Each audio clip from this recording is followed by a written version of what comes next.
भारत माता की, भारत माता की, भारत माता की।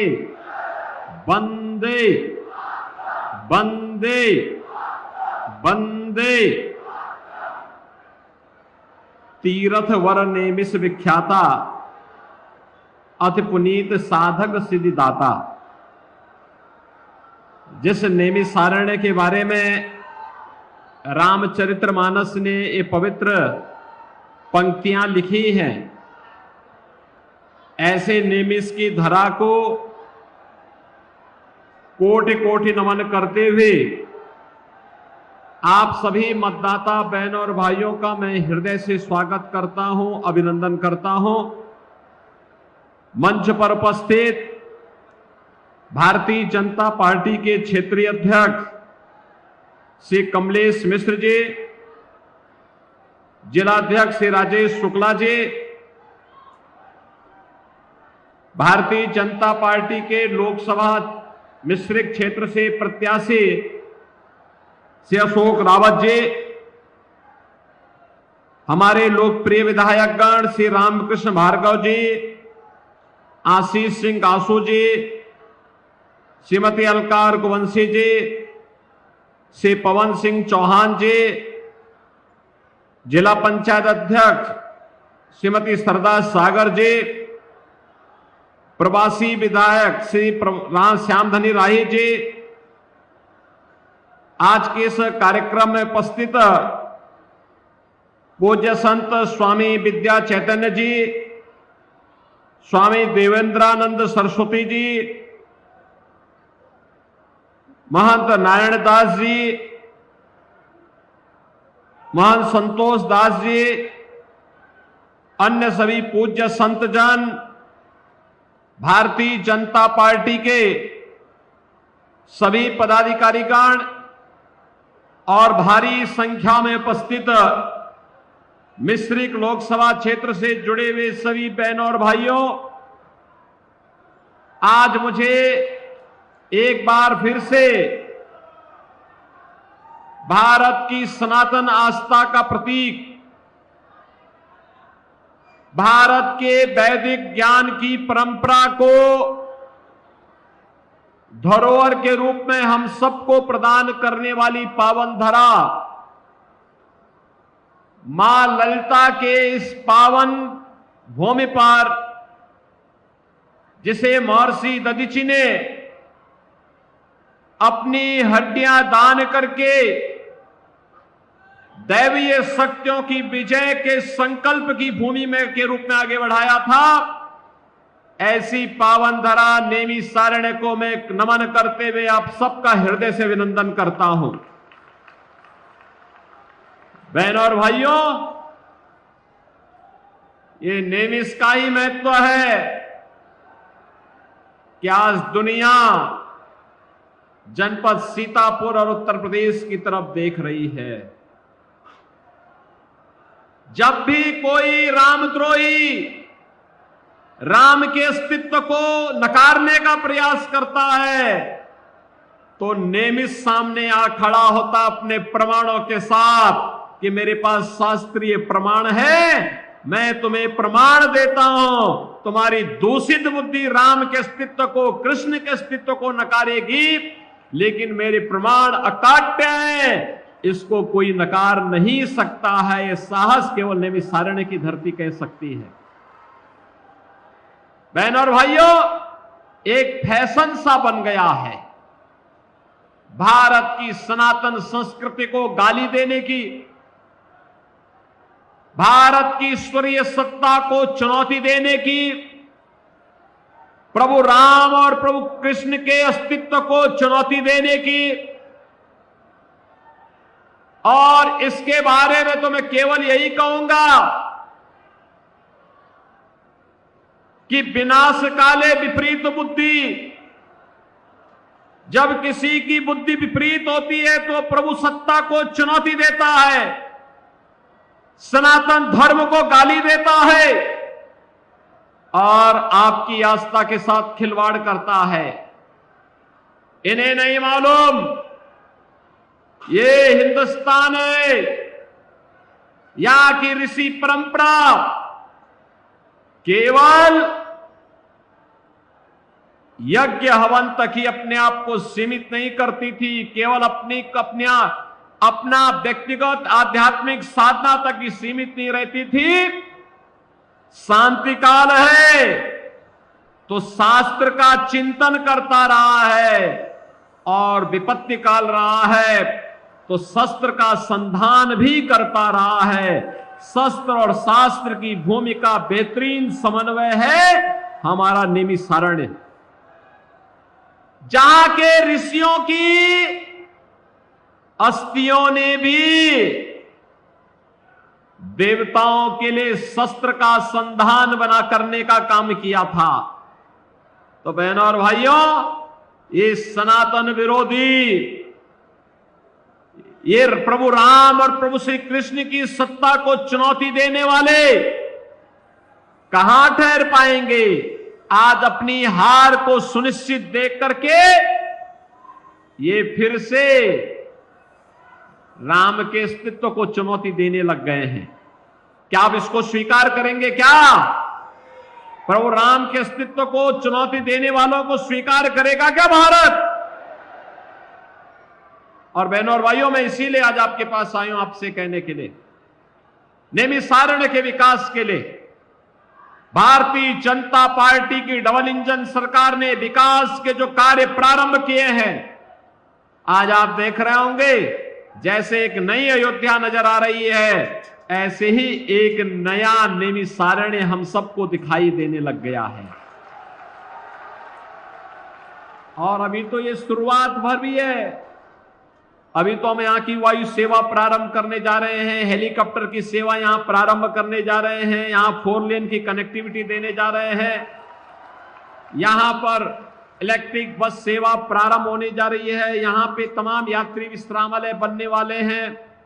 जैसे अयोध्या में भव्य राम मंदिर के निर्माण के साथ साथ आज वहां सड़कों के चौड़ीकरण का कार्य हुआ है, काशी में काशी विश्वनाथ धाम बना है, मां विंध्यवासिनी धाम का निर्माण इतनी भव्यता के साथ हुआ है, ऐसे ही मां ललिता के धाम को भी पुनरुद्धार और उसके सुंदरीकरण के बड़े कार्यक्रम को लेकर के सरकार कार्य कर रही है।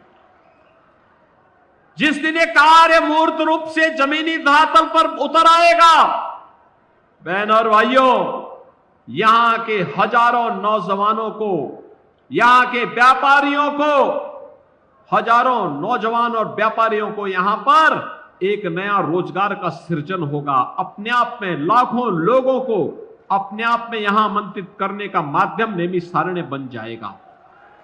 और बहनों और भाइयों, यह कार्य केवल वही कर सकता है जो प्रभु की सत्ता पर विश्वास करता हो, राम का भक्त हो, कृष्ण का भक्त हो, भारत भक्त हो, राष्ट्र भक्त हो, वही ये काम करेगा।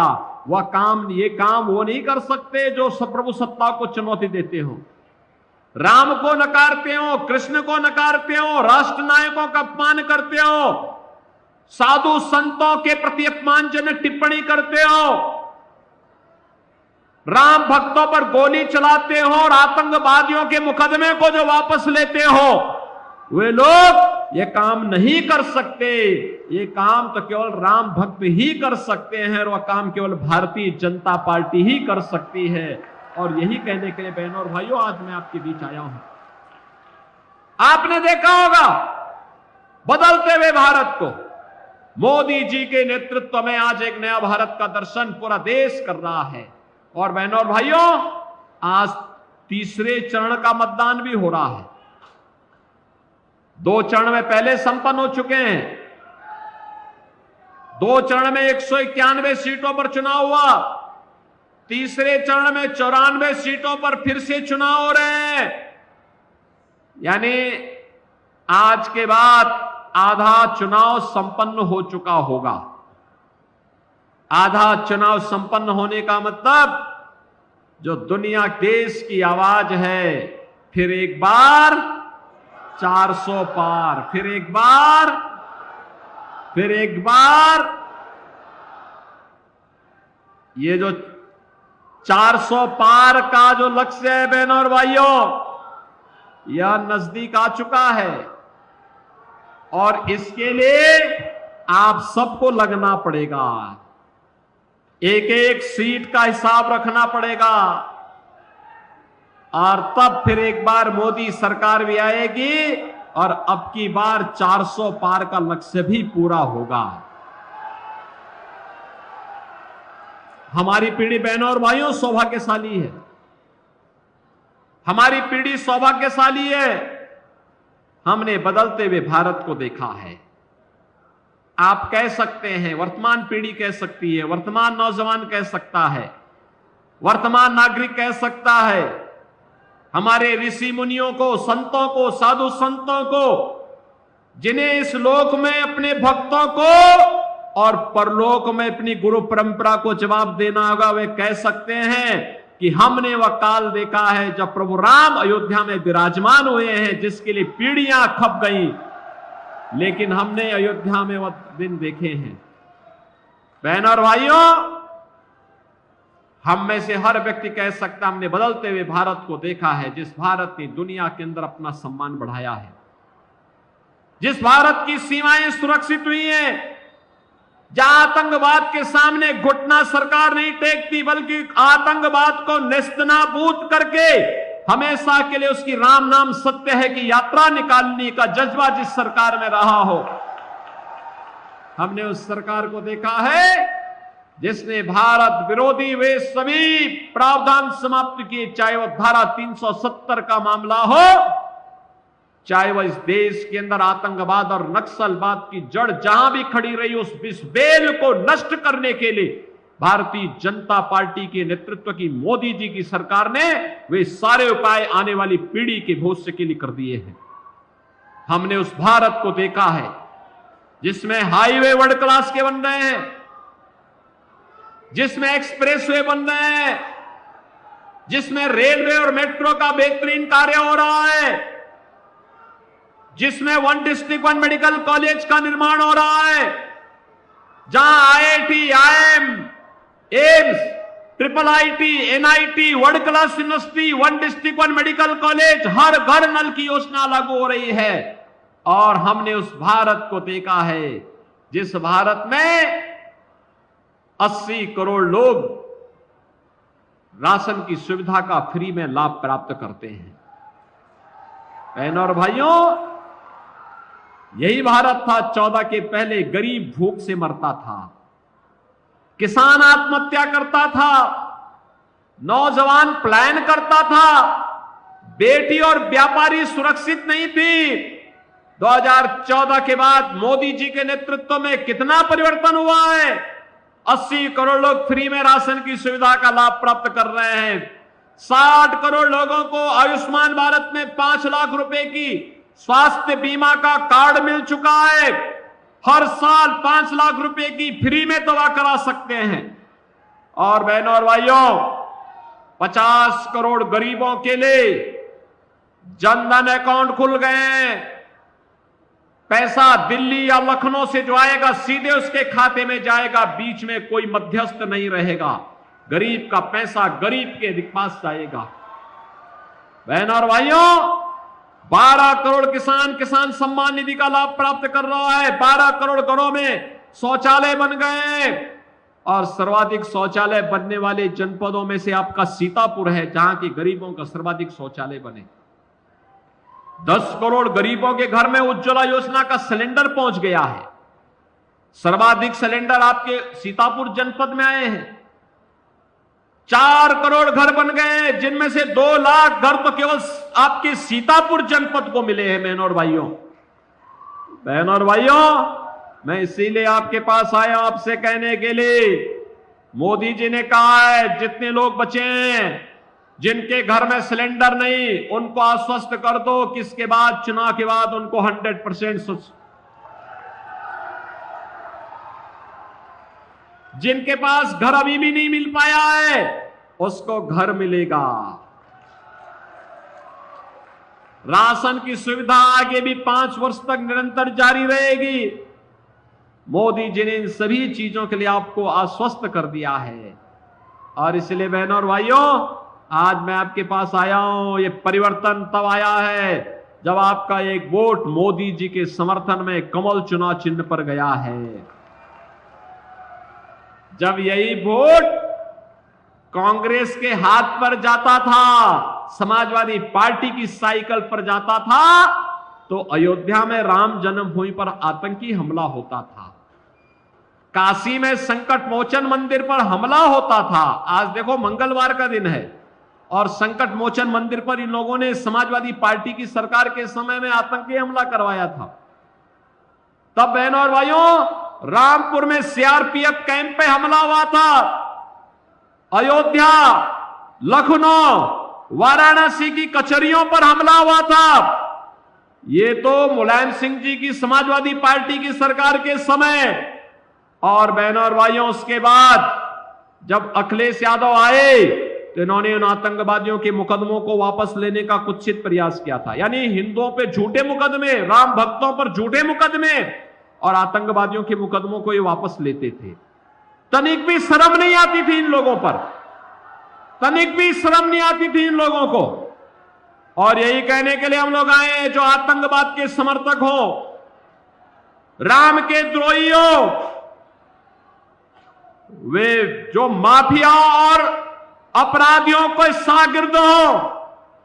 आपने देखा होगा परम राम भक्त, प्रदेश के विकास के लिए अहर्निश प्रयास करने वाले कल्याण सिंह जी की मृत्यु हुई। समाजवादी पार्टी ने एक भी शब्द संवेदना के नहीं व्यक्त किए। लेकिन बहनों और भाइयों, अभी एक माफिया की मौत हुई थी। उस माफिया के मरने पर फतिया पड़ने के लिए समाजवादी पार्टी के लोग उसके घर में गए थे। ये राम भक्तों के विरोधी है, ये माफियाओं के समर्थक हैं, ये राम भक्तों पर गोली चलाते हैं और आतंकवादियों के मुकदमों को वापस लेते हैं।